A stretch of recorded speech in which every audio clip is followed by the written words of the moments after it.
सबसे पहले बहुत बहुत धन्यवाद देना चाहता हूँ। जीवन में प्रकाश, मेरे जीवन में, परिवार के जीवन में प्रकाश लाने के लिए।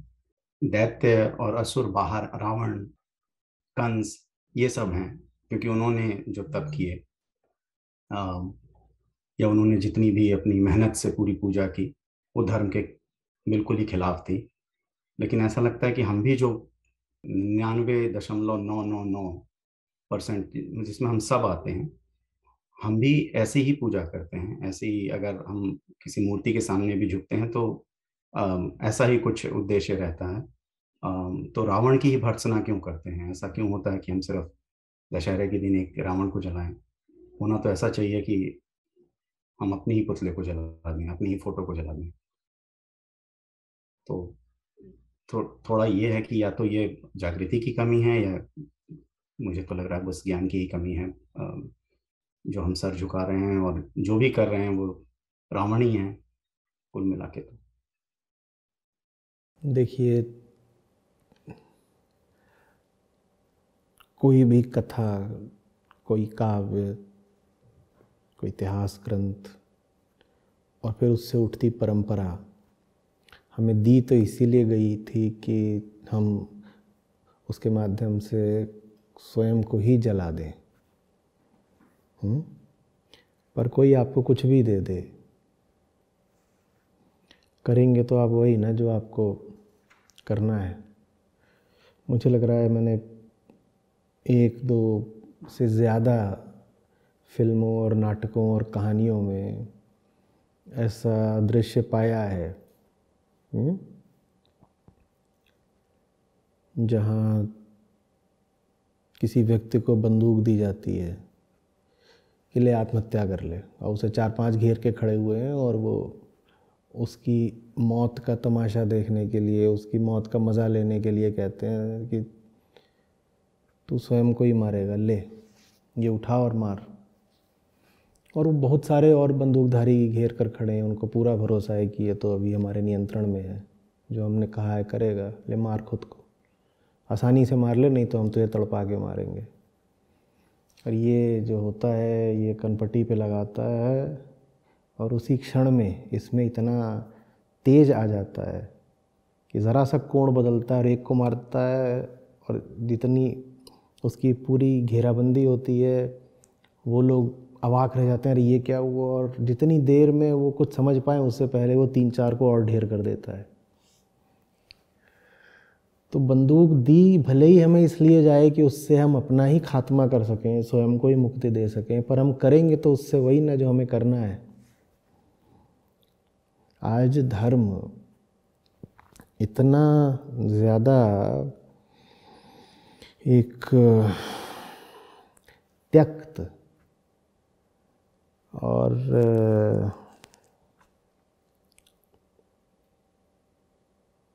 क्या बोलूँ उसको, दुर्भावना युक्त नाम बन गया है। आप किसी से कहते हैं आप धार्मिक हैं तो ज़्यादा संभावना यही है कि वो व्यक्ति तुरंत सावधान हो जाएगा। ये भी हो सकता है कि उछल के थोड़ी दूर आपसे भाग जाए, खड़ा हो जाए। ये कैसे हुआ? ये ऐसे ही तो हुआ।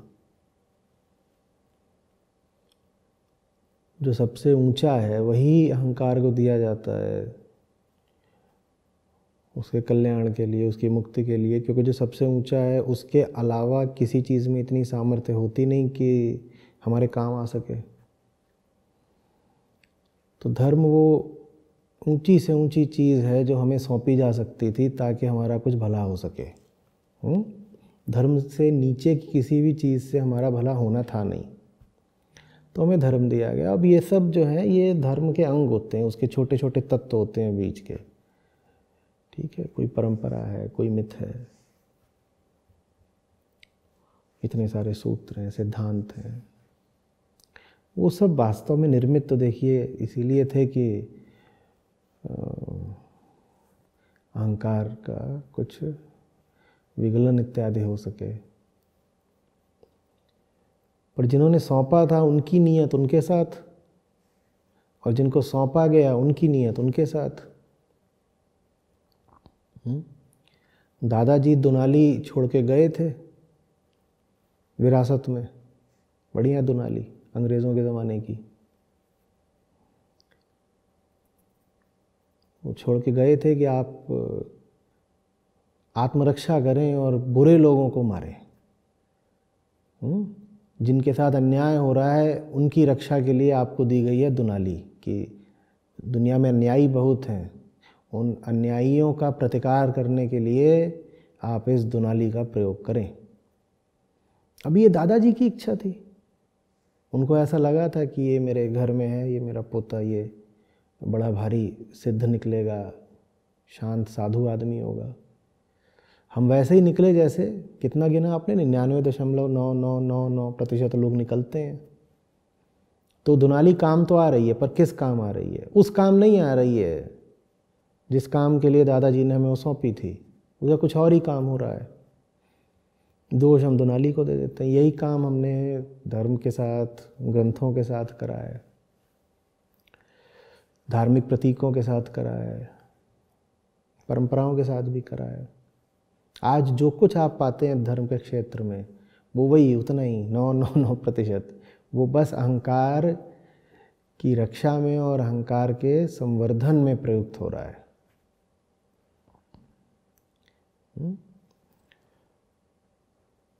ये एक अनंत प्रक्रिया ही रहेगी, देखिए, क्योंकि जिसको बात समझ में आती है उसके पास कोई तरीका नहीं होता कि वो उस समझी हुई बात को ऐसे एक फल की तरह किसी और को सौंप दे। वो अधिक से अधिक कोई ग्रंथ लिख सकता है, कोई कहानी गढ़ सकता है, कुछ ऐसी युक्ति निर्मित कर सकता है जिससे बाकी लोगों को भी सहायता मिले। पर अंततः सहायता मिलेगी या नहीं मिलेगी, ये तो आपकी अपनी इच्छा पर है। आप चाहेंगे तो मिलेगी सहायता, नहीं चाहेंगे तो नहीं मिलेगी। बड़े बड़े सहायक आपके इर्द गिर्द खड़े हों, आपका जन्म ही ऋषियों के परिवार में हुआ हो, फिर भी ये संभव है कि आप बड़े से बड़े असुर निकल जाएं। आप वास्तव में अगर देखिए तो हमारी कहानियाँ ये बताती हैं बहुत बार कि बड़े बड़े जो राक्षस हुए हैं वो ऋषियों के यहाँ पैदा हुए थे। रावण किसकी संतान था? अब रावण की बात कर रहे हैं। रावण क्या दानवों की संतान था? तो होंगे एक से एक ऋषि आपके चारों ओर। आपको बात चाहिए भी कि नहीं चाहिए, वो अब बड़े उत्सुक हों, आपके चारों ओर उपनिषद लेके घूम रहे हो, आपके कान में ही वो शांति पाठ डालते हो रोज सुबह सुबह, आपको चाहिए नहीं तो आपको क्या मिलेगा? माया इतनी ज़बरदस्त है कि वो संगति को भी निष्फल, असफल कर सकती है। हो सकता है आपको ऊंची से ऊंची संगति मिली हो, लेकिन ये भी इस बात का कोई ठोस आश्वासन नहीं है कि उस संगति के कारण आप सुधर ही जाएंगे। नहीं, ऐसा नहीं होता। तो ये यात्रा तो सभी को शुरू करनी पड़ती है शून्य से ही। हर बच्चा जो पैदा होता है वो शून्य पर ही पैदा होता है, उसको वहाँ से अपनी आगे की यात्रा करनी है अध्यात्म में। हाँ, उस यात्रा में उसकी सहायता हो सके इसके लिए कुछ दिशा निर्देश, कुछ नक्शे आदि पुराने लोग छोड़ गए हैं, पर वो दिशा निर्देश ऐसे जाओ वैसे जाओ, यहाँ ये मिलेगा, यहाँ ये मिलेगा, ये सब बातें ये आपके काम तब आएंगी ना जब आपको उस मंजिल पर पहुँचना होगा। हमें चाहिए ही नहीं होती वो मंजिल। और ये बात आज की नहीं, ये बात हमेशा रहेगी। हम कहते हैं कि आज एक बार को इस जगत को एकदम आलोकित कर दो, प्रत्येक जीव को मुक्त कर दो और हर चीज़ हमेशा के लिए फिर अच्छी हो जाएगी, तो ऐसा नहीं होने वाला। हर नया जीव जो पैदा होगा वो अपने भीतर बहुत सारा अंधेरा लेकर पैदा होगा। उसे पुनः पुनः तमसो मा ज्योतिर्गमय, अंधेरे से प्रकाश की यात्रा स्वयं ही करनी पड़ेगी। तो ये खेल देखिए अनंत है। चेतना जब तक है वो रहेगी थोड़ी मिश्रित ही, थोड़ी प्रदूषित ही, और उसको अपनी शुद्धता की यात्रा बार बार करनी ही पड़ेगी। तो हम लोग क्या करें? हम फिर ये कोशिश क्यों कर रहे हैं? ये पूरा ये मिशन क्या है? ये घर घर उपनिषद का पूरा उपक्रम क्या है? ये इसलिए है ताकि आप अपने जीवन को सार्थकता दे सकें। ये इसलिए है ताकि आप अपनी चेतना को मुक्ति दे सकें। ऐसी कोई कल्पना या गुमान हमें नहीं कि इसके कारण कभी विश्व में कोई आखिरी शांति स्थापित हो सकती है। विश्व यदि पूरी तरह शांत हो गया तो मिट जाएगा। विश्व रह ही तब तक सकता है जब तक वो अशांत हो। तो विश्व को तो बने रहने के लिए ही अशांत रहना पड़ेगा। ठीक है। हाँ, आप यदि शांति का प्रयत्न करते हैं तो अपने ऊपर उपकार करते हैं। वो उपकार हमें करते रहना है। तो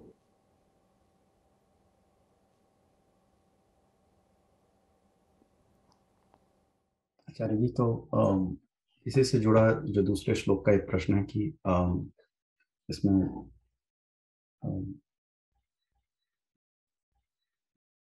हम भी अगर भक्ति में लीन होते हैं, चाहे सुबह ही सही, शाम ही सही, लेकिन जो ये मानते हुए कि भक्ति जो हम कर रहे हैं और सत्य और सत्य के बारे में आपने हमेशा कहा है कि ना उधर जाने की चेष्टा करनी है, ना वहां तक पहुंच पाएंगे, और ये सब मन के दायरे में जो हो रहा है, हम किसी मूर्ति को स्थापित करते हैं, उस मूर्ति के सामने झुकते हैं। बड़ा मुश्किल होता है ये मानना कि ये मिथ्या है। भले ही हम सोच ये रहे हैं कि कोई कोई मन की ऐसी चाहत पूरी ना हो, लेकिन मन की एक चाहत तो है, मुक्ति के लिए तो जरूर सर नमित होता है। तो वहाँ थोड़ा द्वंद होता है आचार्य जी कि वो उसको मिथ्या कैसे बोलें जिसके सामने ही सर झुका रहे हैं। है मन का ही विस्तार होगी, और अगर सर झुकता है, कल्पना ये नहीं रहती है कि कुछ मिल जाए और संसार में कुछ भौतिक सुख मिल जाए। मूर्ति उसके लिए मिथ्या है जिसके लिए मूर्ति का प्रयोजन पूर्ण हो गया हो। सबके लिए नहीं मिथ्या है मूर्ति। मूर्ति में वो उच्चतम आदर्श सद्गुणों की वो आखिरी अभिव्यक्ति होती है जो आपके काम आएगी। मूर्ति मिथ्या उस स्तर के शिष्य के लिए है जो उपनिषदों का ग्राहक है, जो उपनिषदों को सोख और समझ सकता है। उसको कहा जा रहा है कि मूर्ति द्वार है, पर तुम द्वार पर ही अटक मत जाना, मूर्ति का भी उल्लंघन करो, बियॉन्ड जाओ। पर इसका अर्थ ये नहीं है कि जो अभी मूर्ति की ही ऊंचाई तक नहीं पहुंचा उसके लिए भी मूर्ति व्यर्थ हो गई। देखिए, निर्विचार ठीक वहीं बैठे बैठे नहीं आपको उपलब्ध हो जाएगा जहां आप हैं। निर्विचार के लिए भी पहले विचार की सीमा को तलाशना होता है। जितना आप अधिक से अधिक आत्मविचार में गहराई ला सकते हो लानी होती है, फिर निर्विचार होता है। तो अमूर्त भी इसी तरीके से आप जहाँ बैठे हैं वहीं आपको उपलब्ध नहीं होने का। अमूर्त है सत्य निश्चित रूप से, लेकिन उस अमूर्त तक पहुँचने के लिए आपको मूर्तियों से गुजरना होगा। मूर्तियाँ क्या हैं जानिए। जो कुछ भी आपके मानस पटल पर अंकित हो सकता है, जिसके बारे में आप सोच सकते हैं, बात कर सकते हैं, वो सब मूर्तियाँ हैं। तो आप कह भी दो कि आपको मूर्तियों से कोई मतलब नहीं, तो ये आसपास जो आप लोगों से बातचीत कर रहे हो ये मूर्तियाँ नहीं है क्या? ये भी तो मूर्तियाँ हैं। आप कुछ पढ़ रहे हो वो भी एक मूर्ति है। आप कुछ भी देख रहे हो, आप एक दीवार को देख रहे हो वो भी एक मूर्ति है। जो कुछ भी साकार है वो मूर्त है, जिसका भी आकार है वो मूर्ति है। अब मूर्तियों से तो हमारा दिन रात का लेना देना, कारोबार व्यापार चल ही रहा है कि नहीं चल रहा है? दिन रात आप किसके क्षेत्र में? आप मूर्तियों के क्षेत्र में हो। आपके सामने मैं बैठा हूं, मैं एक मूर्ति हूं। मेरे सामने आप हैं, आप एक मूर्ति हैं। अब प्रश्न ये है कि कैसी मूर्तियों से घिरे रहना है? उन्हीं मूर्तियों से जिनसे हमारा दिन रात का वास्ता है, व्यापार है,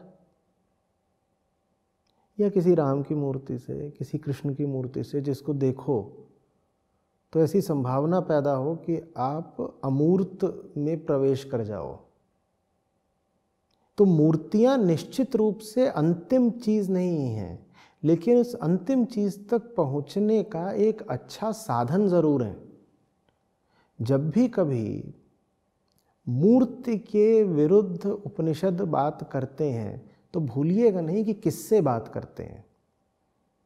मूर्ति से आगे जाने की बात करने का अधिकार सिर्फ उसको है जिसने सर्वप्रथम मूर्ति से वो सब लाभ पा लिया हो जिसके लिए मूर्ति की रचना की गई थी। मूर्ति यूं ही आसमान से नहीं टपकी। मूर्ति एक प्रतीक है, एक प्रयोग है, एक विधि है, एक युक्ति है, एक उपाय है। क्या वो उपाय आप पर अब पूरी तरह सफल हो चुका है? यदि हो चुका है, यदि वो विधि अब आप पर चुक गई, समाप्त हो गई, वो जो कुछ आपको दे सकती थी उसने दे दिया, तब आप कह सकते हैं कि अब मूर्ति पूजा का मेरे लिए कोई महत्व नहीं रहा। अन्यथा क्या होगा मैं आपको बता देता हूँ। अन्यथा ये होगा कि आपको राम और कृष्ण की मूर्ति से तो कोई मतलब नहीं रह जाएगा। आप कह देंगे मैं मूर्ति पूजा में विश्वास नहीं रखता, मूर्तियाँ मिथ्या होती हैं। तो किसकी मूर्ति मुझे नहीं देखनी है? मुझे राम की मूर्ति नहीं देखनी, मुझे दुर्गा की मूर्ति नहीं देखनी। लेकिन ये जो आसपास इतनी निकृष्ट तरह की मूर्तियां घूम रही हैं, इनको आप रोज देखेंगे। अपने फोन की स्क्रीन पे आप मूर्तियां नहीं देख रहे होते हैं क्या? वो मूर्तियां नहीं हैं, उन मूर्तियों को आप देखते रहेंगे। तो ये आपने कौन सा अपना कल्याण कर लिया कि व्यर्थ किस्म की मूर्तियों को तो देखे ही जा रहे हैं। लेकिन राम की मूर्ति से कह रहे हैं मुझे बड़ा परहेज है, ये सब गलत बात है, ये मैं नहीं देखता। तो आप तर्क कर सकते हैं कि नहीं, हम अपने आसपास की मूर्तियां देखते हैं पर उनकी पूजा थोड़ी ही करते हैं। पूजा ही करते हैं। पूजा सिर्फ तब थोड़ी ही है जब आप सामने खड़े हो जाएं, करबद्ध हो करके, या आरती इत्यादि करें, या थाल में दीप जला करके निवेदन करें। सिर्फ वही थोड़ी पूजा कहलाती है। किसी के सामने भी आप नतमस्तक हो गए हैं, कामना की दृष्टि से खड़े हैं, कुछ मांग रहे हैं, वही तो पूजा आराधना है, और क्या है। और अपने आसपास आप देखिएगा जितनी मूर्तियां हैं उनके सामने आप पुजारी की तरह ही खड़े रहते हैं कि नहीं खड़े रहते? मैं आपसे, मेरा आशय व्यक्तिगत तौर पर नहीं है, मैं जनसामान्य की बात कर रहा हूं। हमारे आसपास जो मूर्तियां होती हैं, हम उनके सामने पुजारी बन के ही नहीं खड़े रहते क्या? आपको कोई सामान चाहिए, आप एक दुकान के सामने खड़े हुए हैं, जैसे एक छोटा बच्चा खड़ा होता है, लाल टपका रहा है, ये पुजारी नहीं हो गया है? कोई फुटबॉल का खिलाड़ी, कोई क्रिकेट का खिलाड़ी आ गया है और उसका ऑटोग्राफ लेने के लिए बड़ी भारी भीड़ उन्माद में पीछे पीछे भाग रही है, ये भक्त नहीं हो गए क्या? तो भक्त तो हम होते ही हैं। अगर सही विषय के भक्त नहीं बनोगे तो किसी मूर्खतापूर्ण विषय के भक्त बनोगे। इसलिए भक्ति की उपयोगिता है कि भक्त तो तुम हो ही। जो कहते हैं कि अरे भक्त होना तो बड़ी निचली बात है, वो स्वयं भी भक्त हैं, बस उन्हें खुद नहीं पता कि वो किसके भक्त हैं। और उनको बता दो कि तुम भी तो भक्त हो तो होश उड़ जाएंगे, क्योंकि वो ऐसे ऐसे विषयों के भक्त हैं जिनका नाम नहीं लिया जा सकता। उन विषयों के भक्त होने से तो कहीं अच्छा है ना कि अरे तुम हनुमान के ही भक्त हो लो। निश्चित रूप से हनुमान ब्रह्म नहीं है। निश्चित रूप से ब्रह्मवेत्ता को एक दिन हनुमान का भी अतिक्रमण करना पड़ेगा। लेकिन जिन विषयों की भक्ति आप करते हैं उनसे तो हनुमान कहीं कहीं कहीं श्रेष्ठतर हैं। सारी बात तो भक्ति हो, मूर्ति हो, कोई भी विधि हो, ये तो बात स्पष्ट है। इसमें कौन तर्क करना चाहता है कि कोई भी विधि अपने आप में सत्य नहीं होती। विधि बनाने वालों ने भी कभी नहीं कहा कि ये विधि ही आखिरी चीज है। विधि को ही सत्य कहना वैसा होगा जैसे कोई कह दे कि दवाई ही स्वास्थ्य होती है। अब कोई भी दवाई स्वास्थ्य नहीं होती, लेकिन दवाई इतना तो काम कर देगी ना कि आपको बीमारी से मुक्त कर देगी। अब आप कुतर्क कर सकते हैं, आप कह सकते हैं कि दवाई जब स्वास्थ्य नहीं होती तो साहब हम दवाई नहीं खाएंगे। अच्छा, मत खाइए दवाई, लेकिन आप वो सारी चीज़ें तो अभी भी खा ही जा रहे हैं ना जिन्होंने आपको सर्वप्रथम रोगी बनाया। उन चीज़ों को खाने से आपको कोई ऐतराज़ नहीं है। वो सब कुछ सड़ा गला जो आप खाते रहे, जिसके कारण आप बीमार हो गए, उसको खाने से आपको कभी कोई ऐतराज़ नहीं। दवाई के प्रति आपका बड़ा विरोध है, और क्या तर्क दे करके कि दवाई कोई स्वास्थ्य थोड़ी होती है, हम क्यों खाएं दवाई। तो बाकी सब कुछ तो खा रहे हो तुम, वो स्वास्थ्य होता है क्या, उसको क्यों खाते हो। तो ग्रंथों के प्रति, भक्ति के प्रति, मूर्ति के प्रति अधिकांशतः जो हमारा विरोध होता है वो बड़ा मूर्खतापूर्ण होता है।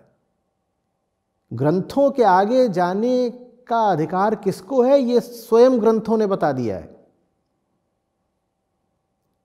जो ग्रंथों के अमृत को अब अपने जीवन में उतार चुका हो, सिर्फ उसको अधिकार है कहने का कि अब मैं कोई ग्रंथ नहीं पढ़ूंगा। आम आदमी कहे मैं ग्रंथ नहीं पढ़ूंगा, तो उससे पूछो बाकी सब जो पढ़ रहे हो उसको भी तो कभी छोड़ देते। हर 5 मिनट में अपना फ़ोन खोल करके ये संदेश पढ़ते हो, व्हाट्सएप वगैरह, ये तो कभी नहीं कहा कि ये सब नहीं पढ़ूंगा। ये पढ़ने से तुम्हें कोई ऐतराज नहीं, लेकिन उपनिषद पढ़ने से तुमको बड़ी अरुचि है। ये कैसे हुआ?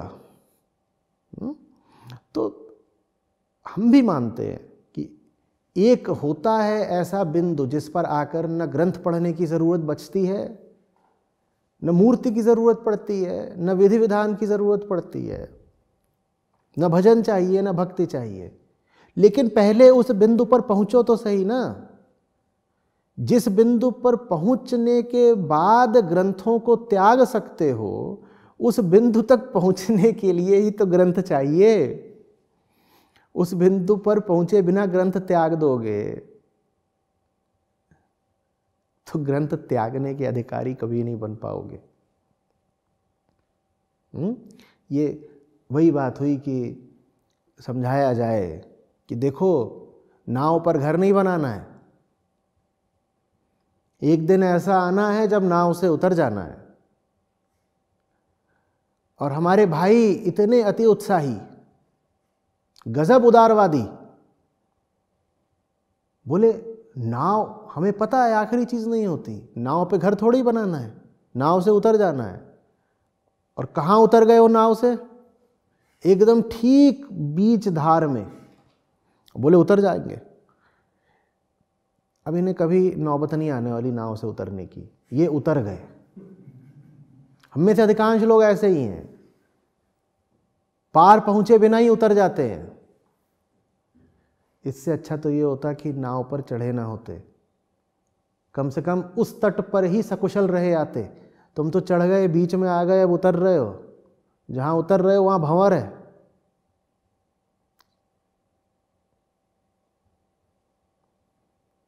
समझ रहे हैं बात को?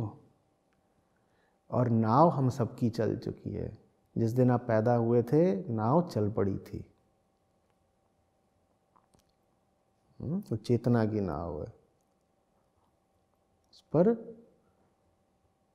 चप्पू चल रहा है ज्ञान का, पतवार है भक्ति की। उधर मत जाइएगा।